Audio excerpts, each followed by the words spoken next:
యొక్క కొప్పుల నరసింహారెడ్డి గారు మధు యాష్కి గారి హనీమూన్ ఇప్పుడు ప్రస్తుతానికి నడుస్తుంది.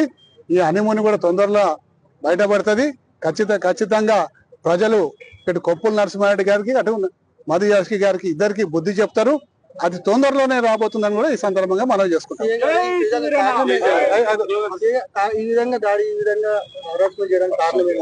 కారణం ఏంటంటే మధు యాష్కి గారి డైరెక్షన్ మీద ఈడ హనీమూన్ నడుస్తుంది.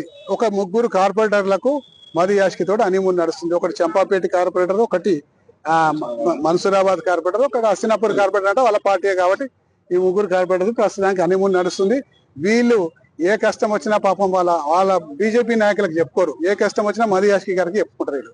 ఎందుకంటే మొన్న ఎన్నికల్లో కూడా స్థానిక మన జరిగిన ఎమ్మెల్యే ఎలక్షన్స్ కూడా ఈ ఇద్దరు కార్పొరేటర్ చంపాపేట అండ్ మన మన్సూరాబాద్ కార్పొరేటర్ ఇద్దరు కూడా కాంగ్రెస్ పార్టీకే ఓటేయమని చెప్పడం.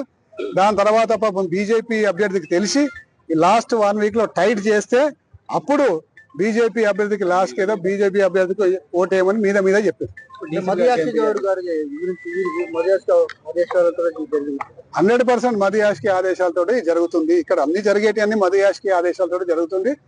మధు యాష్కి గారికి ఇంకా స్థానికంగా ఉన్న ఇక్కడ నాయకులకు ఏమాత్రం కూడా ఈ ప్రాంతం మీద అవగాహన లేదు, అవగాహన రహితంగా ప్రవర్తిస్తున్నాడు.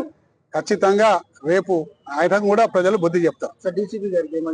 డీసీపీ గారికి ఈ విధంగా వ్యక్తిగత కక్ష పెట్టుకొని వ్యక్తిగతంగా పేర్లు అడిగి సిఐ గారు వాళ్ళ మీద దాడి చేయడం, క్రూరంగా లంజ కొడక ముండ కొడక లేకపోతే బోసిడికి అని చెప్పి తిట్టడం, ఈ విధంగా బూతు మాటలు మాట్లాడుకుంటా వాళ్ళని తన్ని తొక్కి తీసుకుపోయి పోలీస్ వ్యాన్లో వేయడం నిజంగా దురదృష్టం. ఈ విధంగా మాట్లాడితే బాగుండదని కేటీఆర్ గారు కూడా ఆల్రెడీ కమిషనర్ గారికి ఫోన్ చేసిండ్రు.